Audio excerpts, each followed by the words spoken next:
Avant que cette vidéo commence, je voulais vous parler de ce nouveau merch incroyable qui vient de sortir. J'ai sorti mon livre, vous le savez peut-être, peut-être pas, vous venez de l'apprendre, félicitations. J'ai sorti mon livre il y a un mois maintenant, Le Code, aux éditions Albin Michel, et en fait, je voulais faire un merch pour l'accompagner. Je trouve incroyable ce merch. Je pense que c'est un des... Je sais pas si c'est le drop préféré, enfin si c'est le drop qu'on a fait que je préfère ou pas, mais je l'adore. Clairement, il est dans les tops. Devant, vous avez la forme du livre, qu'on retrouve sur la couverture. Anecdote, je l'ai designé moi-même sur Illustrator. Voilà. Et dessus, un kanji, qui veut dire code, évidemment. Ça, c'est déjà stylé, mais la magie, vous vous en doutez, elle est au dos. Je vais pas me retourner, je vais vous montrer le sweat, parce qu'il n'y a pas qu'un t-shirt, il y a un sweat. Regardez-moi ce visuel de zinzin, tout simplement. Je l'adore, je l'adore. Est-ce que je vous explique un petit peu maintenant, ou est-ce que je vous le montre juste sur la version colorée? Parce que oui, il y a deux versions. Oui, ça, c'est que la version noir et blanc. Il y a un autre sweat en couleur, donc sweat beige. Je le trouve trop beau, vraiment, je le trouve vraiment trop beau. Et le pendant du t-shirt noir, c'est un t-shirt blanc, voilà, avec on retrouve le jaune de la couverture, avec pareil, un visuel en couleur, que je trouve trop beau. Je vous explique très vite fait. En fait, moi, ce que j'aime bien, c'est qu'on a à la fois un kanji qui est japonais, une illustration d'inspiration Asie du Sud-Est. On est passé par un illustrateur indonésien. On est tombé sur sa page Instagram. On a adoré ce qu'il fait, donc on l'a contacté. Avec des symboles qui sont des vanités. Donc un truc très, en fait, renaissance et tout. Hein. Genre les vanités, c'est généralement la fleur, la tête de mort, le sablier. Donc la fleur, généralement, c'est une tulipe. Moi, je préférais mettre une rose parce que amour, tout ça, dans le livre, ça parle un peu d'amour et tout. Mais donc ça, c'est des symboles très renaissance, occidentaux, etc. Et un code qui, lui, est en anglais parce qu'on trouvait ça plus stylé, tout simplement. Donc on a plein de choses qui se mélangent, mais ça reste harmonieux et ça, j'adore. Et donc on a plusieurs symboles qui se rattachent à différentes choses du livre, voilà, que je vous laisserai découvrir finalement, dont notamment... on a même le livre, voilà. Alors, au sein de ce merch, il y a un pack. Vous pouvez prendre un pack avec le livre directement en plus. Si vous faites ça, la fringue vous coûtera un peu moins cher. Et pour les 200 premiers et premières, une petite carte dédicacée que vous pourrez mettre dans votre livre, voilà. Le lien est en description. Je vous rappelle que c'est une précommande qui commence maintenant, qui dure 30 jours. À l'issue de ces 30 jours, il n'y en aura plus finito. Arrivederci. Et c'est seulement à la fin de ces 30 jours, d'ailleurs, qu'on lance la fabrication, etc. Donc, vous attendez pas, même si vous commandez, par exemple, là, tout de suite, vous ne les aurez pas avant, au moins, il y a au moins les 30 jours, puis ensuite, fabrication, livraison, etc. Ça permet évidemment de réduire le gâchis et d'éviter les coûts. Plus d'informations sur le merch, etc., la quali, tout ça. C'est la même qualité que d'habitude. Plus d'informations en description. Voilà. On commence la vidéo. J'ai déjà trop parlé. Cette vidéo est un passage du livre que j'ai voulu développer. Je trouvais ça approprié parce que j'ai appris un truc récemment que je trouve hyper intéressant. Et c'est le sujet un peu de cette vidéo. Je pense sincèrement qu'on peut pas réellement rater sa vie.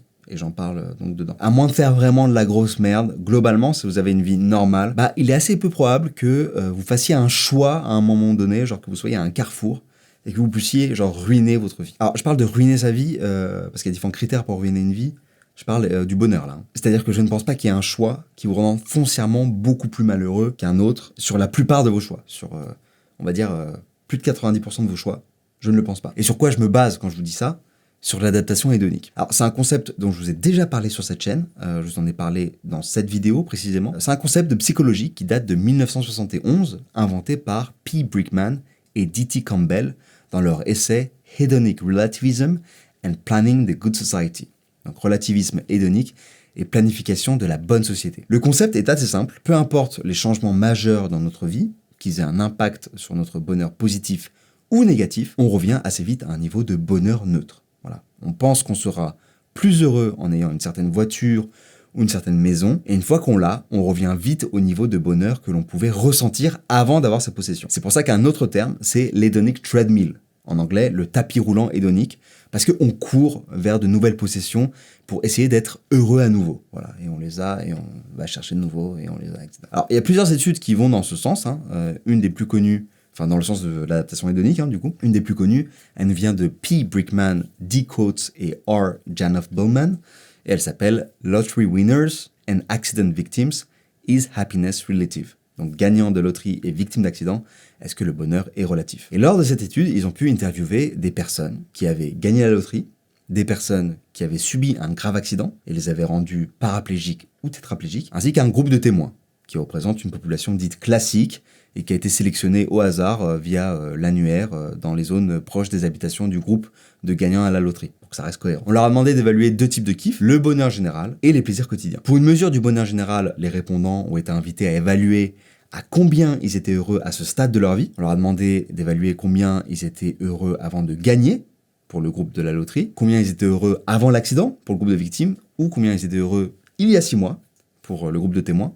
Donc en fait, tout ça c'est du passé. Et ensuite, chaque groupe a été invité à évaluer combien ils s'attendaient à être heureux dans quelques années. Donc présent, passé, futur. Et pour une mesure du plaisir quotidien, on leur a demandé d'évaluer combien ils trouvaient chacune de 7 activités ou événements agréables. Donc on leur a donné 7 activités et on leur a demandé de les évaluer. Et ces 7 activités, c'est parler avec un ami, regarder la télévision, prendre le petit déjeuner, entendre une blague drôle, c'est mieux qu'une blague pas drôle, n'est-ce pas? Recevoir un compliment, lire un magazine et acheter des vêtements. Alors juste précision, ce dernier élément, il a été spécifiquement ajouté pour les groupes de gagnants à la loterie et le groupe témoin.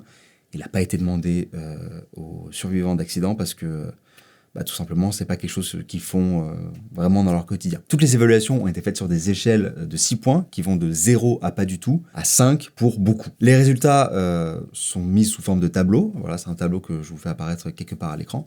Et déjà, on peut remarquer plusieurs choses. Déjà, les gagnants de loterie, ils ont évalué les 7 activités ordinaires comme étant moins agréables que le groupe témoin. Et cette différence est significative. Alors quand je dis significative, c'est genre dans le sens des statistiques. C'est-à-dire qu'en gros, c'est une différence qu'il faut prendre en compte. Ensuite, les gagnants de la loterie et le groupe témoin n'affichent pas de différence claire dans leurs évaluations du bonheur, que ce soit passé, présent ou futur. Aussi, les victimes d'accidents se souviennent de leur passé comme ayant été plus heureux que celui du groupe témoin, un petit peu comme une forme de nostalgie. Et enfin, l'évaluation du bonheur présent par les paraplégiques est au-dessus du point médian de l'échelle, donc les victimes d'accidents ne semble pas aussi malheureuse qu'on aurait pu s'y attendre. Ça, c'est la théorie telle qu'elle a été démocratisée, notamment par l'un des TED Talks les plus vus, celui de Dan Gilbert, The Surprising Science of Happiness, donc la surprenante science du bonheur, qui fait partie des 25 TED Talks les plus vus en 2022 et qui monte à 4 millions de vues sur YouTube.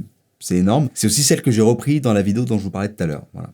Qui est d'ailleurs, au passage, dans les vidéos que j'ai faites, l'une de mes vidéos préférées. Si vous ne l'avez pas vue, regardez-la après celle-ci, voilà. Le truc, c'est que la réalité est plus complexe que ce que cette théorie veut nous faire croire. Et il suffit de creuser un petit peu pour se rendre compte qu'elle a ses limites et qu'il faut la nuancer. C'est ce que fait notamment une étude qui s'appelle Beyond the Hedonic Treadmill, Revising the Adaptation Theory of Well-Being. Donc, au-delà du tapis roulant hédonique, réviser la théorie de l'adaptation du bien-être. Voilà. C'est une étude qui compte bien plus de données et qui est bien plus récente puisqu'elle est de 2006. Elle est menée par E. Diener, R. E. Lucas et C. N. Scrollin. Elle apporte plusieurs révisions à la théorie. Premièrement, le point de référence du bonheur des individus n'est pas neutre. Mais ça va plus loin. Parce que chaque individu a son propre point de référence qui est unique. Les individus peuvent avoir un niveau de base de bonheur qui est intrinsèquement positif ou négatif. Et ça, c'est en fonction de divers facteurs, comme leur personnalité ou leurs conditions de vie. Et il y a plusieurs axes de recherche qui vont dans ce sens. Le niveau de bien-être d'une personne est raisonnablement stable dans le temps. Le bien-être serait modérément héritable. Par exemple, des vrais jumeaux élevés séparément ont un niveau de bien-être plus proche que des faux jumeaux élevés séparément. Ça d'ailleurs, je trouve ça assez fou et peut-être que je vais en faire une vidéo. Et enfin, les facteurs de personnalité ont de fortes corrélations avec les variables de bien-être. Ensuite, plutôt que d'avoir un seul point de référence pour le bonheur, les individus peuvent avoir plusieurs points de référence basés sur différents aspects de leur vie. Par exemple, un individu peut avoir un point de référence pour le bonheur au travail, un autre pour le bonheur dans les relations personnelles, etc., etc. En plus, contrairement à la théorie originale de l'adaptation hédonique qui suggère que les individus reviennent toujours à un niveau de bonheur de base, l'étude suggère que le niveau de bonheur de base peut effectivement changer de façon plus ou moins durable à la suite de certaines expériences ou interventions. Le graphique que je vais vous mettre là est une compilation de 3 études, donc on voit qu'il y a différents événements et qu'en fait, à chaque fois, le niveau de bonheur évolue avant et après cet événement. Donc là, quand on regarde ça, la première chose qu'il faut souligner, c'est qu'effectivement, il y a une forme d'adaptation hédonique. Voilà, ça c'est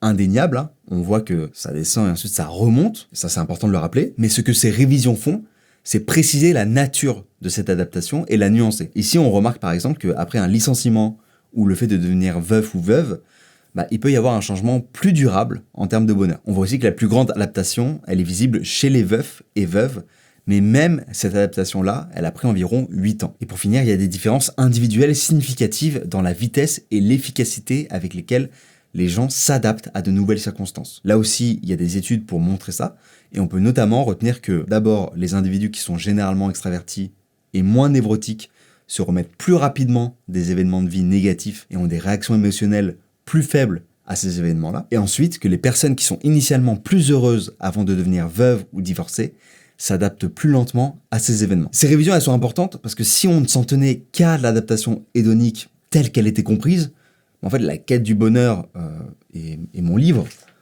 n'aurait aucun sens. Pourquoi essayer d'être moins malheureux ou même plus heureux si dans tous les cas, vous ne pouvez pas changer votre niveau de bonheur? Ça n'a aucun sens. La réalité, c'est que malgré ce concept d'adaptation hédonique, on peut avoir une influence sur, d'une part, notre bien-être, mais aussi notre faculté d'adaptation à différents événements afin de revenir à un niveau de bien-être qui nous satisfait. Une étude a démontré par exemple que différents changements d'activité ont pu augmenter le bonheur. Ils ont constaté que lorsque des individus effectuaient plusieurs actes de gentillesse aléatoires, un jour par semaine, leur bonheur s'améliorait. Il y a une autre étude qui a constaté que certains changements sur le bonheur, dus à des actions mises en place, ont persisté pendant au moins 6 mois. Donc, toutes ces études en sont encore à leur début, mais elles nous montrent globalement que les niveaux de bonheur peuvent être augmentés, ce qui contredit une idée sous-jacente à l'adaptation hédonique qui serait « il y a une base immuable pour le bonheur ». Point. Non.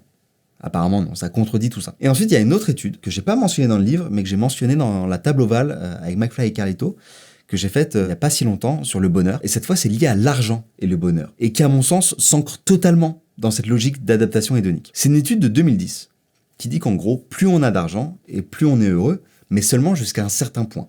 Plus précisément, jusqu'à 75 000 $. Après, ça augmente un peu, mais vraiment légèrement, quoi. Il y a une vraie notion de palier. Cette étude, elle s'appelle « High Income Improves Evaluation of Life, but not Emotional Well-Being ». Donc, les hauts revenus améliorent notre évaluation de la vie, mais pas notre bien-être émotionnel. C'est de Daniel Kahneman et Angus Deaton. Bon, alors, faut prendre en compte qu'avec l'inflation, 75 000 $ en 2010, c'est 105 000 $ en 2023, déjà. Personnellement, je m'étais arrêté là, et ça collait parfaitement à ma conception du monde et ma compréhension de ce qu'était le bonheur en fait. Et aussi de tout ce que je savais de l'adaptation hédonique. Voilà. Cette étude, je la connais bien au point où il y a quelques semaines, je fais une interview dans le cadre de la promo de mon livre chez Welcome to the Jungle et je parle de cette étude. Il y a une étude américaine de 2010 qui vous dit qu'en gros, au-dessus de 75 000 $ de revenus par an, notre niveau de bonheur, il change pas vraiment quoi. C'est-à-dire que vous pouvez gagner beaucoup plus, vous serez pas beaucoup plus heureux. Évidemment, étant suivi par des gens de qualité supérieure, j'ai reçu des commentaires qui me disaient « Gars, cette étude, attention, elle a été débunkée. » Bon, on me l'a dit de manière plus ou moins gentille. Suivant les messages, voilà, je remercie les messages qu'ils ont fait avec bienveillance, gentillesse, etc. Donc, débunker, ça veut dire quoi? C'est-à-dire que l'étude a été contredite, quoi. Alors moi, je trouve ça fou, je fais mes recherches. Et effectivement, Matt Killingsworth, donc PhD à l'université de Pennsylvanie, sort une étude en 2021. Experienced well-being rises with income, even above 75,000 per year. Donc, le bien-être ressenti augmente avec les revenus, même après 75 000 $ par an. Tacle à la gorge direct à notre bonne étude précédente qu'on adore. Cette étude, je vous l'explique rapidement. Déjà, elle différencie le bien-être expérimenté, donc les sentiments des gens pendant les moments de leur vie, et le bien-être évaluatif, donc l'évaluation de leur vie lorsqu'ils réfléchissent. Important. Ensuite, elle utilise, accrochez-vous, 1 725 994 rapports d'échantillonnage d'expériences recueillies auprès de 33 391 adultes employés aux États-Unis. Donc clairement, c'est beaucoup, c'est énorme. La précédente étude, elle était basée seulement sur 1000 interviews. Donc voilà, ça c'est pour un peu le contexte, sur la méthodologie et tout, mais qu'est-ce que ça montre, cette étude? Les résultats de l'étude, ils montrent que le bien-être expérimenté et évaluatif augmente de manière linéaire avec le logarithme du revenu. Donc il n'y a pas de plateau du bien-être expérimenté au-delà de 75 000 $ par an. Elle nous dit même tout simplement qu'il n'existe pas de seuil de revenu au-delà duquel le bien-être expérimenté et évaluatif divergent. Les revenus plus élevés sont simplement associés à un plus grand niveau de bien-être quotidien ainsi qu'à une plus grande satisfaction générale de la vie. C'est tout. Moi je vais pas vous mentir, ça me fait chier cette étude. Parce que je trouve pas ça logique, je sais pas, je trouve un truc qui est chelou.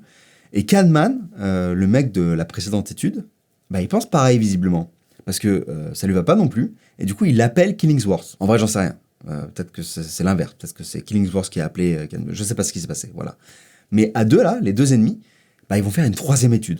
Voilà, ils vont s'associer, ils vont faire une troisième étude avec une meuf aussi qui s'appelle Barbara Mellers, qui était sûrement là pour pas qu'ils s'entretuent. Et tout ça, c'est hyper récent. On parle d'une publication il y a environ 9 mois. L'étude, elle s'appelle Income and Emotional Well-being, a Conflict Resolved. Donc, revenu et bien-être émotionnel, un conflit résolu. Comment ça a été résolu? Eh bien, c'est très simple. Ce que les auteurs ont fait déjà, c'est qu'ils ont réexaminé les données de Killingsworth. Donc, c'est la seconde étude. Ils ont découvert que la relation entre revenu et bonheur est plus complexe que ça, et qu'elle varie selon le niveau de bonheur des individus. Pour les personnes les moins heureuses, le bonheur augmente avec le revenu jusqu'à environ 100 000 $, puis se stabilise. Je rappelle que 100 000 $ aujourd'hui, c'était les 75 000 $ en 2010, donc il y a 13 ans. Le temps passe beaucoup trop vite. Et pour les personnes déjà plus heureuses, le bonheur continue d'augmenter avec le revenu, et cette tendance, elle s'accélère même chez les plus heureux. Donc l'étude nous dit que l'effet du revenu sur le bien-être émotionnel n'est pas uniforme à travers toutes les couches de la société, et que ça varie suivant les différents niveaux de bonheur existants. L'étude révèle aussi que les résultats contradictoires des deux précédentes études peuvent être dus à des différences dans la façon dont le bonheur est mesuré et aux hypothèses sous-jacentes. Les auteurs ils suggèrent par exemple que les mesures de Kahneman et d'Eaton, donc ceux de la première étude, pourrait plutôt en fait représenter l'absence de bonheur plutôt que le bonheur lui-même. Donc en gros qu'au-delà de 75 000 $, chaque dollar ajouté, il retire en gros moins de mal-être. Il y a une petite nuance. Moi, cette troisième étude, elle me rassure. Parce que même si elle dit que les plus heureux sont de plus en plus heureux avec l'argent, faut garder en tête deux choses. L'étude, elle dit pas que c'est indéfini. Elle dit juste, avec le set de données qu'on a, on voit pas de seuil pour celles et ceux qui sont déjà heureux. Autre chose, la relation entre le revenu et le bonheur, elle est linéaire logarithmique. Ça veut dire que chaque augmentation du revenu apporte un gain décroissant en termes de bonheur. Donc oui, le bonheur peut continuer à augmenter avec le revenu, mais l'ampleur de cette augmentation, elle diminue. Et ça, c'est important quand même. Donc, à la question de cette vidéo, du titre de cette vidéo, on n'est pas putaclic ici, on va répondre à la question, est-ce que l'argent rend heureux? J'ai l'impression que ça dépend de si vous êtes déjà heureux ou non, quoi. Et si je m'en réfère à tout ce qu'on a dit avant sur l'adaptation hédonique, j'ai quand même l'impression qu'une partie de la réponse réside dans votre personnalité. Pas tout, heureusement, on l'a vu aussi, il y a toute une grosse nuance sur l'adaptation hédonique, mais une partie. Donc l'argent rend-il heureux? Ça dépend pour qui. Ça me paraissait important de revenir sur cette étude parce que j'en ai parlé plusieurs fois. C'est une étude qui me plaît. Et là, le fait qu'il y ait ces nouvelles études là, qui étaient sorties en 2021 et 2023, j'avoue, j'avais raté l'info. Et je trouve ça passionnant. Non seulement le sujet, mais juste le fait qu'il y ait des scientifiques qui s'opposent et qui ont décidé de collaborer ensemble pour préciser leur travail. Je trouve ça génial. Voilà, c'est incroyable. Je vous mets évidemment toutes les sources dans la description. Régalez-vous. Je le remontre, je n'ai aucune vergogne. Encore une fois, ce magnifique merch est disponible, qui est dans la description. Voilà, c'est fait avec Trafic, comme d'habitude. Merci pour tous vos retours sur le livre. J'en reçois notamment sur Instagram et tout. Voilà, je les lis tous. Ça me touche énormément. Merci du fond du cœur, merci. Je suis trop content qu'il vous plaise. Vraiment. Excellent cadeau de Noël. Pensez-y. Non, mais je dis ça aussi, histoire de voir quel seuil potentiel je peux atteindre en termes de revenus. Et là, je pourrais faire une vidéo expérience. Pourquoi pas? Je n'en sais rien. Évidemment, c'est pas ce qui m'anime. Ça joue, mais c'est pas ce qui m'anime. Je vous embrasse très fort. Love, peace. Ciao. Et à la semaine prochaine. Pour une vidéo, on va parler philo, psycho, etc. et pop culture. J'espère que vous serez au rendez-vous. J'espère.